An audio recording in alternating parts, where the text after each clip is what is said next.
এবং আমার জন্মদিনে চোখ খুলে বলুন দাদা, চোখ বন্ধ করে আমাকে শ্রদ্ধা জানিয়েছেন বা ভালোবাসা জানিয়েছেন, তাদের সকলকে আমার অন্তরে অধিকাংশ আমার থেকে প্রয়াস নবীন বা ছোট সবাইকে আমি আশীর্বাদ করছি, সবার জীবনে শুভ কামনা করছি, মঙ্গল কামনা করছি।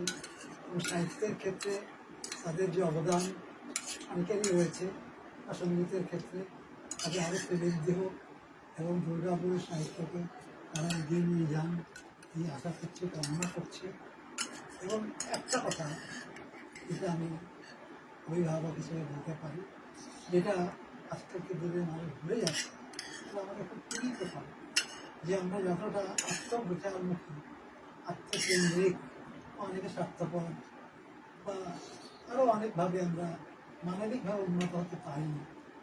আমাদের কবি সাহিত্যিকদের মধ্যেও নেই তা নয়, আমরা যেন কবি সাহিত্য, কবিতা সাহিত্য এগুলোর মাধ্যমে মানবিকতাকে মূল্য দিই এবং রবি ঠাকুরের কথাটা যেন বিশ্বাস রাখি যে মানুষের বিশ্বাস হারানো পাপ এবং মানুষই হচ্ছে আসল ঈশ্বর। এই যে পৃথিবীর ব্রহ্মাণ্ডের একটা শক্তি আছে, মাতালি দিচ্ছি আমরা জানি না, কিন্তু মানুষকে বিপদে আমরা পাই। মরে গেলে আমরা টেক্সটাতে নিয়ে যাচ্ছি, আসল স্তরে খবর মেরেছি, সাহিত্য সম্মেলন করছে, এগুলো কে আয়োজন করছে, মানুষ তাকে বলে থাকছে। তারপরে আস্তে আস্তে সভ্য হয়ে সমাজ বলল, সভ্যতা বলল, কিন্তু মানবিক মূল্যবোধটা কিন্তু সবার মধ্যে এখনো যায়। সভ্য হয়েছে সকল, কিন্তু আমরা যা চাই সেই যে মানবিকতা, মানুষের প্রতি ভালোবাসা, অহিংসা, প্রেম, এগুলো কিন্তু আমাদের সাহিত্য সংস্কৃতিও সব আমাদের সরিয়ে দিতে পারেনি। রবি ঠাকুর এত চেষ্টা করুন, তার কাজ শেষ করতে পারেননি, রয়ে গেছে, তার কাজে বাকি রয়ে গেছে, আশা করেছে। সে কবির বাণী নদী কান পেতে আছে, এ হচ্ছে মাটির কাছাকাছি, সাহিত্যের আনন্দের ভোজে নিজেদের পাড়িয়ে দিতে নিত্য আমি থাকি জানি করি। এটা বলেছেন আমার বিপুলায় পৃথিবীর কতটুকু জানি, কত না রয়েছে অচেনা নগর রাজধানী। তিনি এত বড় হয়েও স্বীকার করেছেন অনেক অজানা। আবার এত মানুষের এত কিছু জেনেও বলছেন এখন আমি সব দিতে পারি না, এখন অনেক কিছু করা যাবে না। আমরা কত অহমিকা, বিরাট বিরতি কবি হয়ে গেছি। এই মনোভাবটাকে ত্যাগ করতে হবে, মানুষকে ভালোবাসতে হবে, সৎ চিন্তা করতে হবে। এটা ধর্মেরও কথা, ধর্মের কথা শুনে সাহিত্যেরও কথা, সংস্কৃতির।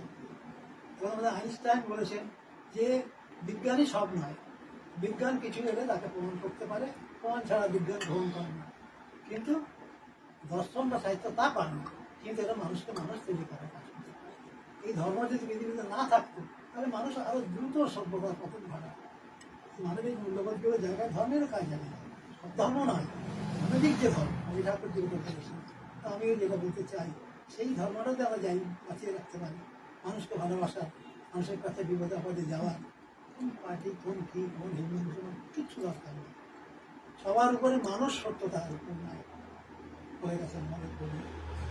আবার আমাদের ধর্মের দিকে যদি বলি, বিবেকানন্দ বলে গেছেন যে প্রেম করে যেই জন সেই জন শ্রীকৃষ্ণ।